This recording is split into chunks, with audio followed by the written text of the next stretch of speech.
Hello friends, ओम श्री गणेशाय नमः। आप सभी का स्वागत है आपके अपनी यूट्यूब चैनल पर। फ्रेंड्स, आज हम आपको इस वीडियो में बताने जा रहे हैं साल 2022 की माघ मास की तिलकुट चौथ का शुभ मुहूर्त, पूजा विधि, चंद्रोदय का समय, महत्व, व्रत कथा के बारे में। फ्रेंड्स, वीडियो शुरू करने से पहले आपसे रिक्वेस्ट है, अगर आप हमारे चैनल पर नए हैं और आपने अभी तक चैनल को सब्सक्राइब नहीं किया है तो प्लीज़ सब्सक्राइब कीजिएगा चैनल को, साथ ही प्रेस कीजिएगा बेल आइकन को, जिससे नए वीडियो से रिलेटेड नोटिफिकेशन आपको तुरंत प्राप्त हो सके। और वीडियो पसंद आने पर वीडियो को लाइक और शेयर जरूर कीजिएगा ताकि सभी भक्तों को इस वीडियो का लाभ प्राप्त हो सके। और कमेंट बॉक्स में ओम श्री गणेशाय नमः जरूर लिखिएगा। हर माह में दो चतुर्थी होती है, एक शुक्ल पक्ष में जिसे विनायकी चतुर्थी कहते हैं, दूसरी कृष्ण पक्ष में जिसे संकष्टी चतुर्थी कहा जाता है। लेकिन सभी में माघ मास की संकष्टी चतुर्थी का विशेष महत्व माना गया है, जिसे सकट चौथ, संकष्टी चतुर्थी, तिलकुट चौथ आदि नामों से जाना जाता है। संकष्टी का अर्थ होता है संकटों को हरण करने वाली चतुर्थी। इस व्रत में भगवान गणेश जी की पूजा की जाती है। महिलाएं अपनी संतान की मंगल कामना और लंबी उम्र के लिए इस दिन निर्जला व्रत रखती हैं। इस दिन व्रत रखकर भगवान गणपति जी की विधि पूर्वक आराधना की जाती है तथा उन्हें तिल के लड्डुओं का भोग लगाया जाता है। रात में चंद्र दर्शन के बाद इस व्रत को खोला जाता है। रात्रि में चंद्रोदय के बाद चंद्रमा को अर्घ्य देकर व्रत का पारण किया जाता है। चंद्रमा को शहद, रोली, चंदन मिश्रित दूध से अर्घ्य देना चाहिए। कुछ स्थानों पर महिलाएं व्रत के बाद सबसे पहले शकरकंद का प्रयोग करती है। ऐसी मान्यता है कि सकट चौथ पर गणपति जी की पूजा से सारे कष्ट दूर हो जाते हैं। सकट चौथ का व्रत विशेष रूप से संतान की दीर्घायु और उनके सुखद भविष्य की कामना के लिए रखा जाता है। पद्म पुराण के अनुसार इस व्रत को स्वयं भगवान गणेश जी ने मां पार्वती को बताया था। वैसे तो हर महीने की कृष्ण पक्ष की चतुर्थी गणेश चतुर्थी कहलाती है, लेकिन माघ मास की चतुर्थी तिल संकटा चौथ कहलाती है। पद्म पुराण के अनुसार आज ही के दिन कार्तिकेय के साथ पृथ्वी की परिक्रमा लगाने की प्रतिस्पर्धा में उन्होंने पृथ्वी की बजाय भोलेनाथ और मां पार्वती की 7 बार परिक्रमा की थी। तब शिवजी ने प्रसन्न होकर देवों में प्रमुख मानते हुए उनको प्रथम पूजा का अधिकार दिया था। माघ मास की संकष्टी चतुर्थी का व्रत करने से घर परिवार में आ रही विपदा दूर होती है। कई दिनों से रुके मांगलिक कार्य संपन्न होते हैं तथा भगवान श्री गणेश असीम सुखों की प्राप्ति कराते हैं। इस दिन गणेश कथा सुनने अथवा पढ़ने का विशेष महत्व माना गया है। व्रत करने वालों को इस दिन व्रत कथा पढ़नी या सुननी चाहिए, तभी व्रत का संपूर्ण फल प्राप्त होता है। सकट चौथ पर मां अपने बच्चों के लिए व्रत रखती है। ऐसा माना जाता है कि जो बच्चे गंभीर रोग से पीड़ित होते हैं उनके लिए यदि मां इस दिन व्रत रखे तो लाभ मिलता है। वहीं यह व्रत बच्चों को बुरी नजर से भी बचाता है। इसके साथ ही जो मां अपने बच्चों के लिए इस दिन व्रत रखती है वे बच्चे जीवन में कई तरह के संकटों से दूर रहते हैं। इस दिन बालचंद्र गणेश जी की पूजा की जाती है। पुत्रवती स्त्रियां पुत्र सुख की समृद्धि के लिए व्रत रखती हैं। इस दिन स्त्रियां निर्जल व्रत रखती हैं। सूर्यास्त से पहले गणेश संकष्टी चतुर्थी व्रत कथा की पूजा होती है। इस दिन तिल का प्रसाद खाना चाहिए। दूर्वा, शमी, बेलपत्र, गुड़ में बने तिल के लड्डू चढ़ाने चाहिए। फ्रेंड्स, अब आइए जानते हैं माघ मास की संकष्टी चतुर्थी की शुभ मुहूर्त के बारे में। हिंदू पंचांग के अनुसार इस बार संकष्टी चतुर्थी 21 जनवरी 2022 शुक्रवार के दिन है।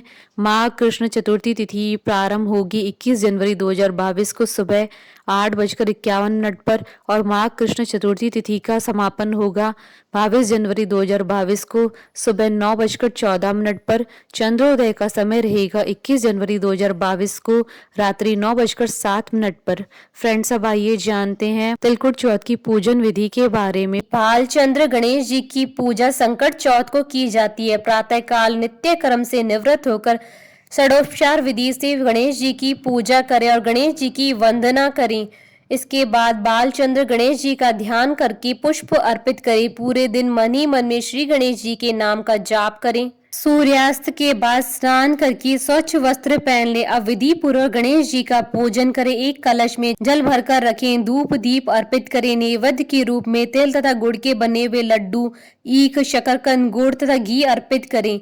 यह नैवेद्य रात्रि भर बांस के बने हुए डलिया टोकरी में ढक यथावत रख दिया जाता है। पुत्रवती स्त्रियां पुत्र सुख की समृद्धि के लिए व्रत रखती है। इस ढके हुए नैवेद्य को पुत्र ही खोलता है तथा भाई बंधुओं में बांटता है। ऐसी मान्यता है कि इससे भाई बंधुओं में आपसी प्रेम भावना की वृद्धि होती है। अलग अलग राज्यों में अलग अलग प्रकार के तिल और गुड़ के लड्डू बनाए जाते हैं। तिल के लड्डू बनाने के हेतु तिल को भूनकर गुड़ की चाशनी में मिलाया जाता है। फिर तिलकुट का पहाड़ बनाया जाता है। तत्पश्चात गणेश पूजा करके तिलकुट के पहाड़ को तोड़ा जाता है। गणेश पूजन के बाद चंद्रमा को कलश से अर्घ्य अर्पित करें, धूप दीप दिखाएं, चंद्रदेव से अपने घर परिवार की सुख और शांति के लिए प्रार्थना करें। इसके बाद एकाग्रचित्त होकर कथा सुने या सुनाएं। सभी उपस्थित जनों में प्रसाद बांट दें। महिलाएं इस दिन दूध और शक्करकंदी खाकर अपना व्रत खोलती है। महिलाएं अगले दिन ही अनाज ग्रहण करती हैं। पूजन के समय गणेश मंत्र का जप करें। गणेश मंत्र का जप करते हुए 21 दूर्वा गणेश जी को अर्पित करनी चाहिए। साथ ही भगवान गणेश जी को बूंदी के लड्डुओं का भोग लगाना चाहिए। संकष्टी चतुर्थी के दिन गणपति जी की पूजा करने से घर में नकारात्मक प्रभाव दूर होते हैं और शांति बनी रहती है। ऐसा कहा जाता है कि गणेश जी घर में आ रही सारी विपदाओं को दूर करते हैं और व्यक्ति की मनोकामनाओं को पूर्ण करते हैं। चंद्र दर्शन भी चतुर्थी के लिए बहुत ही शुभ माना जाता है। सूर्योदय से प्रारंभ होने वाला यह व्रत चंद्र दर्शन के बाद संपन्न होता है। पूरे साल में संकष्टी चतुर्थी के 13 व्रत रखे जाते हैं। सभी व्रत के लिए अलग अलग व्रत कथा है। अलग अलग पुराणों में माघ संकष्टी चतुर्थी की अलग अलग कथाओं का वर्णन मिलता है। माघ संकष्टी चतुर्थी व्रत कथा। ऋषि शर्मा ब्राह्मण की कथा आरंभ करें। देवी पार्वती जी ने पूछा, माघ के महीने में किस गणेश जी की पूजा करनी चाहिए? उस दिन पूजन में किस चीज का भोग लगाना चाहिए और किस प्रकार का आहार लेना चाहिए? इसे विस्तार पूर्वक बतलाने का अनुग्रह करें। श्री गणेश जी ने उत्तर दिया, हे माता, माघ मास में भालचंद्र नाम की गणेश जी की पूजा करनी चाहिए। हे माते, इस दिन तिल के 10 लड्डू बनाएं, 5 लड्डू देवताओं को अर्पित करें और बाकी बचे 5 लड्डू ब्राह्मण को दान करें। साथ ही ब्राह्मण की श्रद्धा पूर्वक पूजा करें, उन्हें दक्षिणा दें। इसके बाद स्वयं भी तिल के 10 लड्डुओं का भोजन करें। इसके बारे में आपको राजा हरिश्चंद्र की कथा सुनाता हूँ। सतयुग में हरिश्चंद्र नाम के एक यशस्वी राजा हुए थे। वे क्षत्रिय धर्मपरायण में चतुर, सज्जन स्वभाव, सत्वक्ता और विद्वान ब्राह्मणों के आराधक थे। हे देवी, उनके राज्य में अधर्म का नाम तक नहीं था तथा कोई भी व्यक्ति गरीब, लूला, लंगड़ा अथवा दुखी न था। सभी व्यक्ति रोग रहित एवं चिरायु होते थे। उनके राज्य में ऋषि शर्मा नाम के एक तपस्वी ब्राह्मण रहते थे। एक पुत्र को प्राप्त करने के पश्चात उनका स्वर्गवास हो गया। पुत्र का पालन पोषण उनकी धर्म पत्नी करने लगी। भिक्षा मांगकर वह विधवा ब्राह्मणी पुत्र का भरण पोषण करती थी। उस ब्राह्मणी ने माघ महीने की संकटा चतुर्थी का व्रत किया। वह सदैव गोबर से गणपति जी की मूर्ति बनाकर उसका पूजन किया करती थी। हे माते, भिक्षा मांगकर ही उसने तिल के 10 लड्डू बनाए। इसी के मध्य उसका पुत्र गणेश जी की प्रतिमा अपने गले में बांधकर कहीं खेलने चला गया। तब एक चांडाल कुमार उस ब्राह्मणी के 5 साल के बालक को जबरदस्ती पकड़कर अपने आवा में बैठाकर उस आवे को बंद कर दिया और मिट्टी के बर्तनों को पकाने हेतु उसमें अग्नि दे दी। बच्चे की माता जब अपने बालक को ढूंढने लगी तब उसके ना मिलने पर वह बहुत दुखी हुई। वह ब्राह्मणी रोती बिलखती हुई श्री गणेश जी की प्रार्थना करने लगी, हे गणेश जी, हाथी के समान मुख वाले, विशाल काय वाले, आप मुझ दुखियारी की रक्षा कीजिए। हे लंबोदर, हे विनायक, हे 4 भुजाओं वाले, हे मस्तक पर चंद्रमा को धारण करने वाले, दयावंत, मैं पुत्र के व्रय में दुखी हूँ, आप मेरी रक्षा करें। इस तरह वह ब्राह्मणी आधी रात तक रोती बिलखती रही। सुबह हो जाने पर कुमार अपने पके हुए बर्तनों को देखने के लिए आया। जब उसने आंवा खोला तो देखा तो उसमें जांग के बराबर पानी इकट्ठा हुआ पाया और पानी में बैठे एक बालक को खेलते हुए देखा। इस आश्चर्यजनक घटना को देखकर वह आश्चर्यचकित हो गया और डर के मारे कांपने लगा। इस अद्भुत घटना की खबर उसने राज दरबार में आकर दी और उसने अपने द्वारा किए दुष्कर्म को भी राज्यसभा में बता दिया। कुम्हार ने कहा कि हे महाराज हरिश्चंद्र, मैं अपने बुरे कार्य के लिए मृत्यु के योग्य हूँ। उसने पुनः कहा कि महाराज, अपनी पुत्री के विवाह हेतु मैंने अनेक बार मिट्टी के बर्तनों को पकाने के लिए आंवा लगाया, लेकिन मेरे बर्तन कभी नहीं पके और हमेशा कच्चे ही रहे। तब मैंने डरकर एक तांत्रिक से इसकी वजह पूछी। उसने कहा कि तुम बिना बताए किसी लड़के की बलि चढ़ा दो, तुम्हारा आंवला पक जाएगा। मैंने विचारा कि मैं किसके बालक की भेंट चढ़ाऊं। जिस किसी के बालक की भेंट चढ़ाऊंगा वह मुझे जिंदा नहीं छोड़ेगा। इसी डर के कारण ही महाराज मैंने तय किया कि इस बालक को ही आंवले में बैठाकर अग्नि लगा दूंगा। मैंने अपनी पत्नी से सलाह की कि ऋषि शर्मा ब्राह्मण का स्वर्गवास हो गया है, उसकी पत्नी भिक्षा से अपना पेट भरती है, वह इस बालक का क्या करेगी। मैं अगर उसके बालक की भेंट चढ़ा दूं तो मेरा आंवला भी पक जाएगा। मैं इस घोर पाप कर्म को करके रात में चिंता रहित होकर सो गया। सुबह जब मैंने आंवला खोला तो मुझे दिखाई दिया कि इस लड़के को मैं जिस तरह बैठा कर गया था उसी प्रकार बिना डर के बैठा है और उस आंवले में जांघ तक पानी भरा हुआ है। इस भयानक दृश्य से मैं कांप गया और उसकी जानकारी देने में आपके पास आया हूँ। कुम्हार की बात सुनकर राजा बहुत ही हैरान हुए और उस बालक को देखने के लिए गए। वहां बालक को आनंद पूर्वक खेलते देखकर मंत्री से राजा ने कहा कि यह क्या बात है, यह लड़का किसका है, इसका पता लगाओ। इस आंवले में जांघ जितना पानी कहाँ से आया। बालक को ना तो अग्नि ने जलाया और ना ही ये भूख प्यास से व्याकुल है। यह आंवले में उसी प्रकार खेल रहा है जैसे अपने घर में खेल रहा हो। राजा इस प्रकार की बातें कर रहे थे कि तभी वह विधवा ब्राह्मणी रोती सिसकती हुई वहां आ गई। वह कुम्हार को कोसने लगी। जिस तरह गाय अपने बछड़े को देखकर रंभाती है वही दशा उस ब्राह्मणी की थी। वह ब्राह्मणी अपने बालक को गोदी में लेकर प्यार करने लगी और कांपती हुई राजा के सामने बैठ गई। राजा हरिश्चंद्र ने पूछा, हे ब्राह्मणी, क्या तू कोई जादू टोना जानती है या तूने कोई धर्म का कार्य किया है जिसके फलस्वरूप बच्चे को अग्नि छू तक नहीं सकी। राजा के ऐसा कहने पर ब्राह्मणी बोली, हे महाराज, मैं कोई जादू टोना नहीं जानती और ना ही मैं कोई तपस्या योग आदि की विधि जानती हूँ। हे महाराज, मैं तो संकट नाशक गणेश चतुर्थी का व्रत करती हूँ। उसी व्रत के प्रभाव के कारण मेरा पुत्र जीवित बचा है। ब्राह्मणी की यह बात सुनकर राजा ने आदेश दिया कि मेरे राज्य की समस्त जनता इस संकट नाशक श्री गणेश चतुर्थी के व्रत को करे। राजा ने कहा, पतिव्रते तू धन्य है। उस दिन से नगर के सभी लोग प्रत्येक मास की गणेश चतुर्थी का व्रत करने लगे।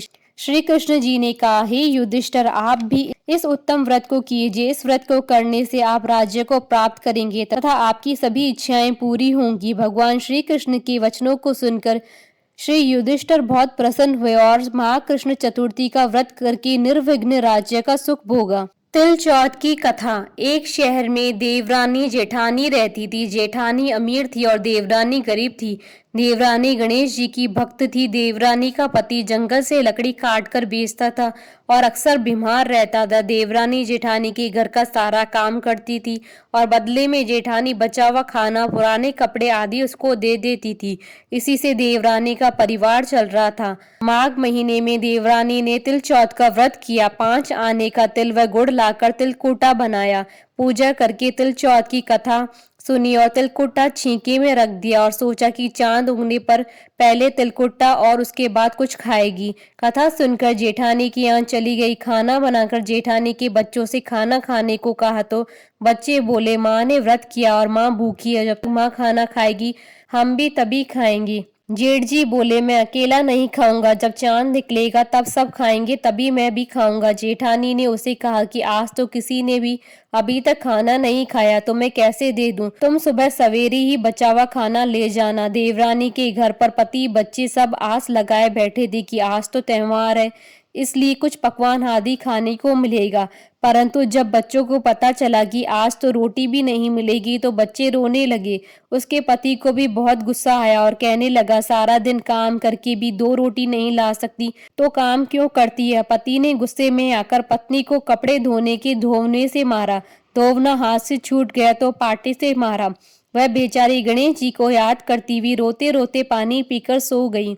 उस दिन गणेश जी देवरानी के सपने में आए और कहने लगे, धोवने मारी, पाटे मारी, सो रही है या जाग रही है।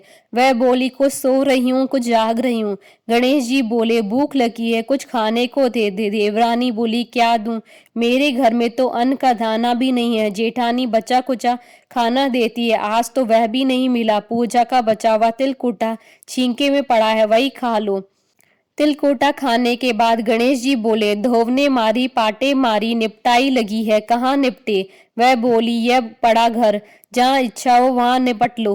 फिर गणेश जी बच्चे की तरह बोले, अब कहाँ पहुंचूं? नींद में मग्न अब देवरानी को बहुत गुस्सा आया कि कब से तंग किए जा रहे हैं, सो बोली, मेरे सर पर पहुंचो। और कहाँ पहुंचोगी? सुबह जब देवरानी उठी तो यह देखकर हैरान रह गई कि पूरा घर हीरे मोती से जगमगा रहा है। सिर पर जहाँ विनायक जी पहुंचनी कर गए थे, वहाँ हीरे के टीके व बिंदी जगमगा रहे थे।